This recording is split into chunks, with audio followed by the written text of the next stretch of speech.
Itlog for breakfast. Yeah! Pero hindi lang ordinary eggs ang ating ibibida, ha? Yes, hindi to ordinary dahil Bakit? mas pinasarap na at mas pinalasa pa. Paano pinalasa Yes, yan? yung mga eggs na to, yun yung mga torta o omelette. O, diba? Yummy! Perfect for breakfast. Go! Tingnan natin yan. Pandesal na lang ang kulang, ha? Oo, asin. Malinamnam, masustansya, at puno ng protina. Yan ang paborito nating itlog na kadalasan ay ni-scramble o ginagawang omelette. Pero ang nakagisna nating luto na ito ay marami ng variation at etong ilan sa aming inilista na pwede ninyong subukan. Una ay ang cheese omelette na gawa sa sari-saring cheese combination gaya ng cheddar cheese, cheese spread at kesong puti. Madali lang ang pagluluto. Unahin ang scrambled eggs and mix well with all the different types of cheese. Since ano naman siya, cheese siya, tutunawin mo lang siya dun sa egg. Ang kombinasyon ng iba't ibang keso ang nagbibigay ng linamnam sa malasadong luto ng omelette. Ilagay lang sa molder at samahan ng tinapay, potatoes, lettuce and bacon at ang lalong magpapasarap ay ang kesong puti sa ibabaw. Sa mga health-conscious naman, white omelette with vegetables ang sa inyo. Sa ganitong klase ng egg dish, purong egg white lang ang gamit. Igisa sa hiwalay na lutuan ang inyong choice of vegetables, sibuyas, bell peppers, cucumbers, and mushroom. In 3 minutes or less, ready na ang inyong white omelette. Ilagay on top ang stir-fry veggies. Masarap na pero less guilt dahil walang egg yolk. Lastly, ham and cheese omelette. Pwede tayong gumamit ng sweet ham, yung nabibili sa grocery. Sa hiwalay na pan, igisa ang ham, mushrooms, patatas at samahan ng kaunting keso.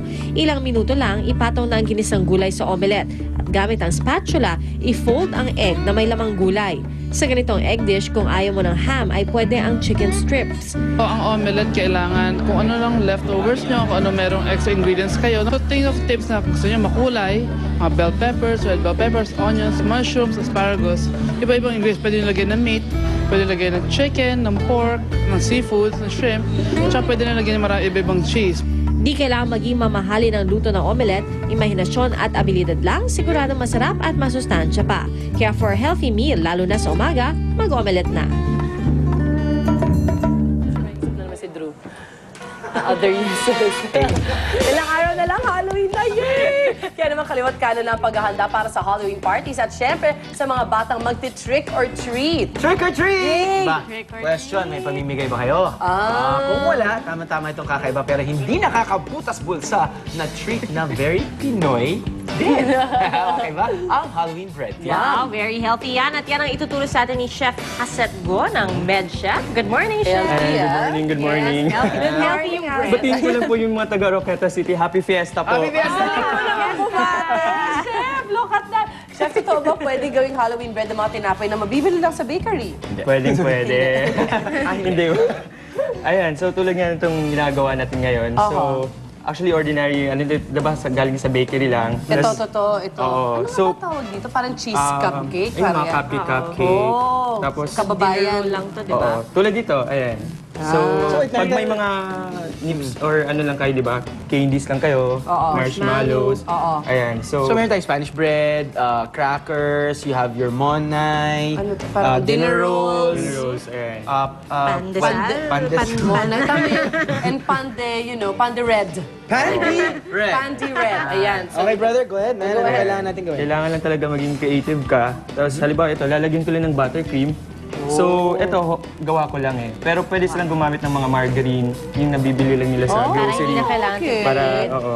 Tapos, lalagyan mo lang ng candies on top. Okay. Tapos, ito kasi chocolate sauce. Okay. So, magdadat ka lang, kunwari yun yung mata. Tapos, maglalagay ka na lang ng... Cute. Cutie, oh. Alam mo, magugustuhan itong gawin ng mga bata, no, Pia? Si Mickey. Yes, oo, naku-enjoy sila sa mga ganyan, no? Oo, nag-i-enjoy Tapos pag na nakita ako, nila eh. yung creation nila. Ito, Chef, sasabayan ka namin, Gagawa kami ni Drew ng ano. Yan. Kakaiba. Tapos, pag gagawa tayo ng parang graveyard naman yung concept mo. Yes. So, halimbawa, ito yung graham. Lalagyan lang po natin siya ng RNP. R.I.P. R.I.P. Oo. Aba, oo nga, ano? Ay, nako. Sigurado to isa itong bonding moment na pwede nyo gawin with your kids, di ba? Bonding with you now! Yes! You're bonding with me and Pia and Hassel. I love you guys! This is it. Kanina natin ibibigay ito. Yan, hanap tayo ng Ayan, mga so gamitin lucky, natin ano. to. Ayun, so ito naman yung dinner rolls. Ano naman? Ayan yung gagawin mong grave. Yes, oo. Stone ba yan? Oo, stone. What's it called? Ano ba tawag doon yung lapida? Lapida to. Tama, ito lapida. Lapida. Tombstone. Ayan. Tapos lalagyan natin siya ng peanut butter. Ayun. Peanut butter. Oh my God. Nako, ito na. May peanut butter fan dito. Ayan. Kunwari, ito yung parang mud or something. O yan, pag may Halloween party, mga anak ninyo sa school even, di ba? Minsan may celebration sila. Ay, hindi, December pala siya. Never mind, cancel that. Tapos yung...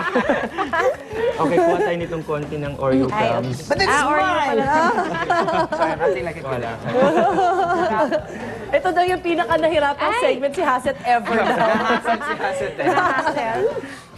Ayun! Oh my God, what are Kunwari yung those? soy or guava. Ano siya, parang crushed Eyeball. cookies, no? Oo. Wow, nice one, Pia. That's very creepy. Chef, kailangan mo kami siya creepy. Yeah! Sore eyes. Ganda! Dugo-dugo. May dugo-dugo.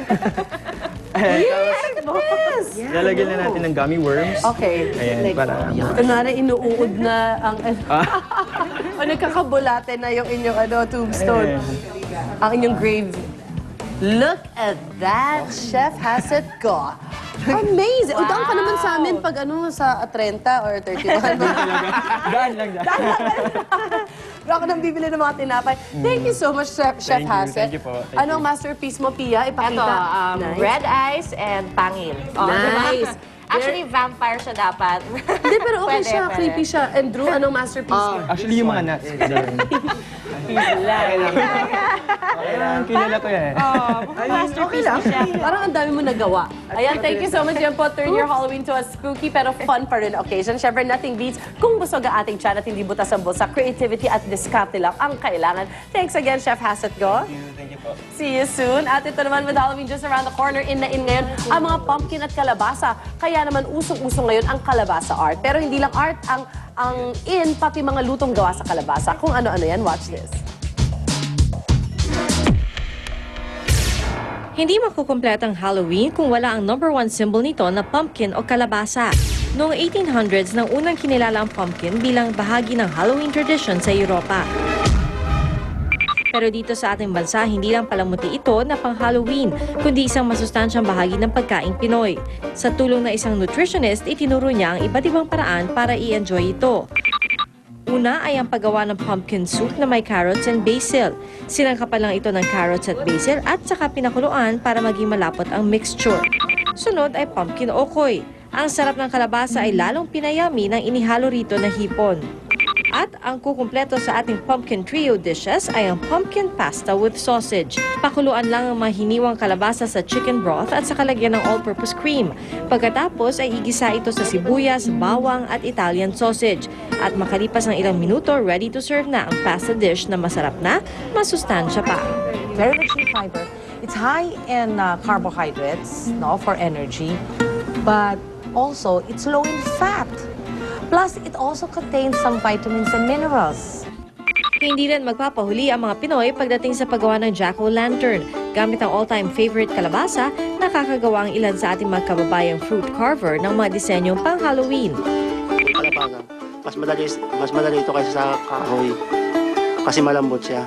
Iisipin niya muna kung uugma sa kanyang uukitin. Gamit ang mga matatalas na kutsilyo, ang gulay noon, ngayon ay isang mistulang mukha ng multo at isang eleganteng babae.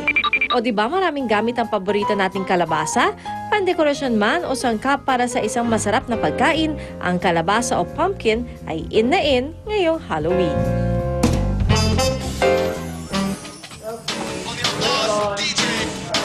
Nice, Drew. Yeah? Pwede na. Ano ba yan? It's an elephant. Okay. Yes. Yun Akala ko Oh, right back to you there. Oy, Drew, ayun na. Ayan na. Mag-Halloween na, Drew. 10 days to go. Hey, 10 araw na lang. Halloween na. Bukod sa masayang costume party, pauso-uso na naman ang takutan, Pia. Nakakatakot talaga. Kaya kung trip ninyo ang nakakatindig balahibo at mga makalaglag pusong gimmick, mamamasya na tayo sa horror house ng Star City. Yes, Mama Sus. Lakas loob na Marin Susan May at Betong Go. Doon ba kayo? Sisigaw. Nako, morning po mga kapuso, ilang araw na lang All Saints Day na at kapag ho ganitong okasyon, usong-uso yung mga Halloween gimmick. Kaya nagpunta ho kami dito sa City dahil meron ho dito mga napapanahong Ay, Susan! Ba't andyan ka, Art? Ben, winawamingin lang kita. Bakit? Kasi nakakatakot ang mga eksena sa loob. Baka may sakit ka. Pasok ka mamaya doon? Ewan ko, natatakot nga ako eh. Tatakot ka ba? Kaya pala ganyan na yung ano. Meron pa tayong isang kasama dito man naman